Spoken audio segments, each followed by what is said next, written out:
All right, we're about to dig into some of the biggest, most foundational ideas in faith.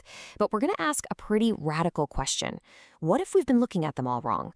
What if we could shift our perspective just a little, and in doing so, rescue these massive concepts from, well, feeling kind of small?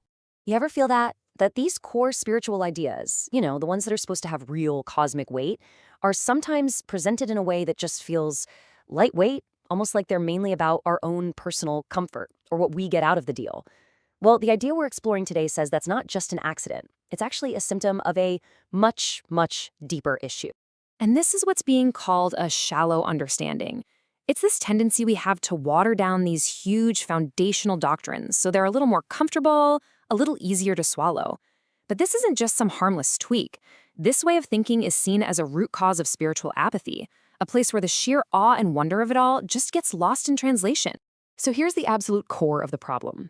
It's the lens itself. We tend to start with us, our needs, our feelings, what's in it for us, and the argument goes that as long as we start there, every big cosmic idea is going to get shrunk down to fit our human-sized perspective. So what we need isn't a small adjustment, but a fundamental shift. So what's the fix?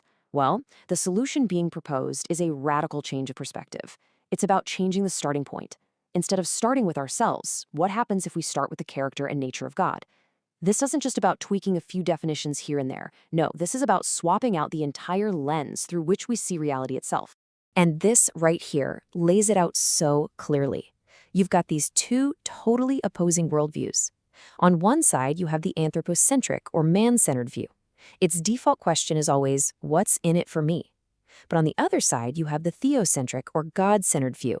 And it starts with a completely different question. Who is God? And that one little shift, from my benefit to his glory, is the absolute game changer we're talking about. Okay, so theory is one thing. Let's see how this actually works. The best way to really get the power of this new lens is to put it to the test on some core concepts. So we're going to take three familiar ideas, sin, grace, and worship, and just watch what happens when we change our starting point. First up, and it's a heavy one, is sin. It's a concept we all think we know, but as you're about to see, the difference in perspective is absolutely staggering.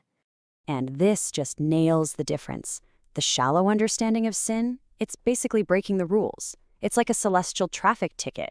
But when you look at it from the kingdom perspective, it's reframed as cosmic treason. It's not just a mistake you made, it's an assault on the very creator who is the source and fabric of all reality. Suddenly, the seriousness, the sheer weight of it, increases 1,000 times over. Okay, now let's see how this new perspective keeps building with our next concept, grace. It's a word we hear all the time, but once again, where you start changes everything about where you end up. Just look at this comparison. Unmerited favor. That's the classic definition, and it's absolutely true, but it can feel a little passive. The kingdom perspective, on the other hand, adds this dynamic, powerful element. Grace isn't just a free gift that's handed to you. It's an active power. It's God's own action that literally creates the new life and ability it's commanding, instead of just wiping the slate clean.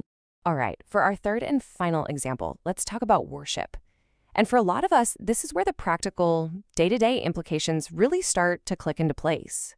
So often, the shallow view boils worship down to an activity we do, singing songs on a Sunday, feeling spiritual, going to a service.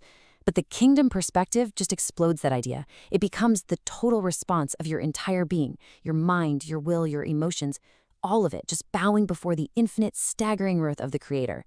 It stops being something you do for an hour, and it becomes the entire reorientation of your life. So as you can see, this isn't just about changing a few words around. Adopting this God-centered lens, as it's described, literally reorders your entire universe. It gives you a completely different operating system, a new logical framework for understanding reality from the ground up. And there's a really clear logical flow to it. It all starts with Scripture, revealing who God truly is, His holiness, His sovereignty. That new understanding then completely redefines your ontology, what you believe is real and true about the nature of being itself. And that, in turn, transforms the inner dynamics of your soul. From that deep internal change, the practical, everyday implications for how you actually live your life, they just naturally flow out of it. It's a powerful, cascading effect. So what is the ultimate takeaway here? Where does this huge shift in perspective actually lead us? Well, it's a fundamental move away from one core motivation and toward a completely different one. This quote just captures it perfectly. When you start with the infinite, holy, self-existent reality of God, these ideas are rescued. They stop being just religious categories or items on a theological checklist. They become, as it says, a thunderclap of eternal weight. And this, right here, is the final destination. This is the whole point. The entire journey of reinterpreting everything, of swapping out that lens, is all about this one transformation. The central question of faith is no longer about what I get. It becomes about the worth and the majesty of the one who is the absolute center of all reality. So we'll just leave you with this to think about. What actually changes in your life, in your thinking, in your worship, when the biggest ideas in the universe are no longer fundamentally about you?